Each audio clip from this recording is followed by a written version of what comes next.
اعوذ باللہ من الشیطان الرجیم بسم اللہ الرحمن الرحیم الحمدللہ الذی جعلنا من المتمسکین بولایت علی بن ابی طالب علیہ السلام یا رب محمد و آل محمد صلی اللہ محمد و آل محمد وعجل فرج آل محمد۔ ناظرین السلام علیکم، یا علی علیہ السلام مدد۔ میں آج ایک خاص ہی عنوان پہ بات کرنا چاہ رہا ہوں۔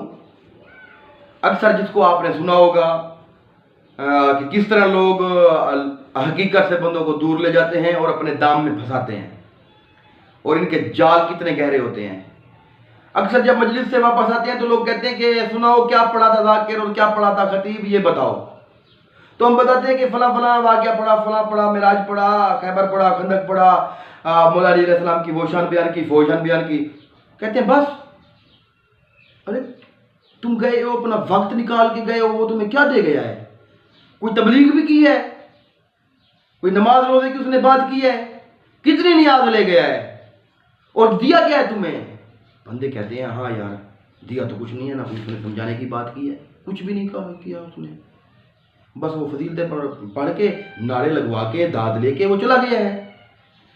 تو بات یہ ہے، یہ جو لوگ تبلیغ کرتے ہیں، نہ انہیں نماز پیاری ہے نہ انہیں روزہ پیارا ہے، سب کچھ ان کا دکھاوے کا ہے۔ یعنی جو کہہ رہے ہیں کہ نماز کی بات نہیں کی، یعنی وہ بتا رہے ہیں کہ ہمیں نماز زیادہ پیاری ہے، وہ دکھاوا کر رہے ہیں، اور جو دکھاوا کرتے ہیں اس کے بارے میں جو قرآن کہتا ہے اور جو معصومین فرماتے ہیں وہ آپ سب بہتر جانتے ہیں۔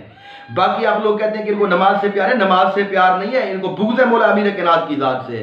اور باقی یہ جو لوگ کہتے ہیں کہ مولا علی کی فضیلت بیان کرنے کا یا پڑھنے کا یا سننے کا کوئی فائدہ نہیں ہے، کیا دیتے ہیں؟ آؤ، یہ مجتہد کی کتاب ہے میرے پاس، مناقب اہل بیت، القطرہ کا ترجمہ ہے، لکھنے والا سید احمد مستنبط ہے۔ اس نے اپنی کتاب کے مقدمے میں لکھا ہے کہ میں نے یہ کتاب کس وجہ سے لکھی ہے، اور وہ لکھتے ہیں کہ میں نے شیخ صدوق علیہ رحمہ کی روایت جو کہ کتاب امالی میں ہے اور پیغمبر اکرم صلی اللہ علیہ وآلہ وسلم سے منقول ہے کا غور سے مطالعہ کیا کہ اس میں حضرت فرماتے ہیں کہ خدا تعالیٰ نے میرے بھائی علی علیہ السلام کے لیے وہ فضائل قرار دیے ہیں کہ خود ان کے علاوہ کوئی اور ان کو شمار نہیں کر سکتا۔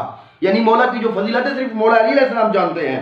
جو کوئی بھی ان فضائل میں سے کوئی ایک فضیلت صدقے دل سے یاد کرے گا تو خدا اس کے تمام گزشتہ اور آئندہ گناہوں کو معاف فرما دے گا۔ یہ سنا ہے؟ جو فضیلتیں بیان کرتے ہیں ان کو یاد کرنے کا کتنا فائدہ ہوتا ہے کہ آئندہ اور گزشتہ گناہ اللہ پاک سارے معاف فرما دیتا ہے۔ آپ کہتے ہیں کہ ذکر علی کا فضائل پڑھنے کا کوئی فائدہ نہیں۔ آؤ آگے بھی سنتے ہیں سرکار کیا فرماتے ہیں۔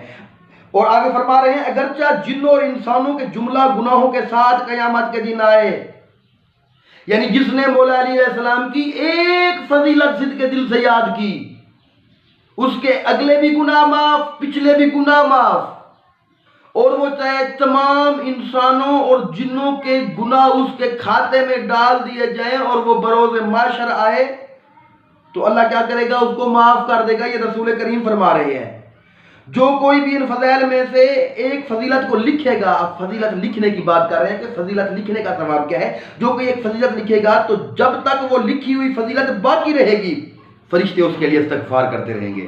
آؤ فائدے سن لو۔ اور جو کوئی بھی ان فضائل میں سے ایک فضیلت کو سنے گا، جی فضائل سن کے آئے ہو کیا فائدہ ہوا ہے؟ یہ رسول پاک فرما رہے ہیں کیا فائدہ ہوا ہے۔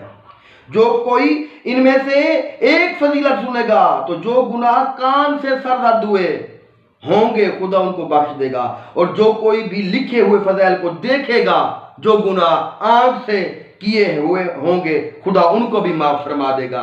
آگے صفحہ نمبر 25 پہ لکھتے ہیں اس کے بعد علی بن ابی طالب علیہ السلام کی طرف دیکھنا عبادت ہے۔ سرکار نے فرمایا ان کا ذکر عبادت ہے، کسی بھی شخص کا ایمان اس وقت تک قبول نہ ہوگا جب تک وہ علی علیہ السلام سے محبت نہیں رکھے گا اور ان کے دشمنوں سے نفرت نہیں کرے گا۔ جس سے محبت کی جاتی ہے اس کی باتیں کی جاتی ہیں، اس کا تذکرہ کیا جاتا ہے، اس کی شان بیان کی جاتی ہے۔ اس جو محبوب تمہارا ہوتا ہے، جس سے تمہاری محبت ہوتی ہے، اس کا ذکر کرتے تو انسان تھکتا نہیں ہے۔ اور آپ کو تکلیف ہو رہی ہے کہ مولا کے فضائل کیوں بیان کر رہے ہیں؟ یہ کس کتاب کی جلد 2 ہے، اس میں آپ کو نماز سے زیادہ پیار ہے تو آئیں سرکار سے یہ کتاب ہے، اس کی جلد 2 میں ایک بندہ ہے وہ سرکار امام زین العابدین علیہ السلام کے پاس آیا اور آگے کہتے ہیں سرکار یہ بتائیں کہ آپ نماز کے متعلق کچھ جانتے ہیں؟ تو ساتھ ابو حازم بیٹھا ہوا تھا۔ ابو حازم نے کہا کہ اس نے اتنا عجیب سوال کیا، بندے چبل بھی ہوتے تھے نا اس وقت کے، ایسا سوال مولا سے کر رہا ہے کہ آپ نماز کے متعلق کہتے ہیں مجھے اس پہ اتنا غصہ ہے میرا دل چاہ رہا تھا کہ میں اس پہ حملہ کروں اور اسے ماروں. سرکار نے ابو حازم کی طرف دیکھ کے فرمایا ابو حازم صاحبان علم حوصلہ مند ہوتے ہیں، اطمینان سے بیٹھو. پھر سرکار نے مسکرا کے اس کی طرف دیکھا کیونکہ یہ خلق عظیم کے مالک ہیں. مسکرا کے سرکار نے ان کی طرف دیکھ کے پتہ کیا فرمایا؟ سرکار فرماتے ہیں جی مجھ سے پوچھیں، میں نماز کے متعلق جانتا ہوں. تو اس نے کہا سرکار کہ اس نے نماز کی مختلف سوال کرتا رہا. نماز کے متعلق نماز میں جو چیزیں بچا لانی چاہیے اس کے متعلق سوال کرتا رہا، جن کو ترک کرنا چاہیے اس کے متعلق سوال کرتا رہا، واجبات کے متعلق سوال کرتا رہا، مستحبات کے متعلق بھی سوال کرتا رہا، وہ سب سوال کرتا رہا. تو اس نے کہا سرکار، وہ کہتے ہیں ابو حازم کہتے ہیں کہ بات یہاں تک پہنچی، بات چلتے چلتے بات نماز کی چل رہی ہے کہ سرکار نماز کس چیز سے ہوتی ہے؟ سرکار فرماتے ہیں کہ نماز عجیب سوال ہے نا، اور کس سے کر رہا ہے سوال؟ امام سے کر رہا ہے جس کے پاس خداوند کریم کی طرف سے علم ہوتا ہے. سرکار یہ بتائیں کہ کس چیز سے ہوتی ہے نماز؟ سرکار فرماتے ہیں اللہ اکبر سے ہوتی ہے. کہتے ہیں سرکار یہ بتائیں کہ نماز کی واضح دلیل اور حجت کیا ہے؟ سرکار فرماتے ہیں نماز کی واضح دلیل اور حجت قرات کرنا ہے، یعنی سورہ کا پڑھنا ہے. کہتے ہیں سرکار نماز کا خشوع کیا ہے؟ سرکار فرماتے ہیں نماز کا خشوع ہے مقام سجدہ کی طرف دیکھنا. پھر وہ کہتے ہیں سرکار نماز کی تحریم کیا ہے؟ مولا فرماتے ہیں تکبیرۃ الاحرام کہنا. پھر کہتے ہیں مولا نماز کی تحلیل کیا ہے؟ مولا فرماتے ہیں کہ نماز کے بعد میں سلام کہنا.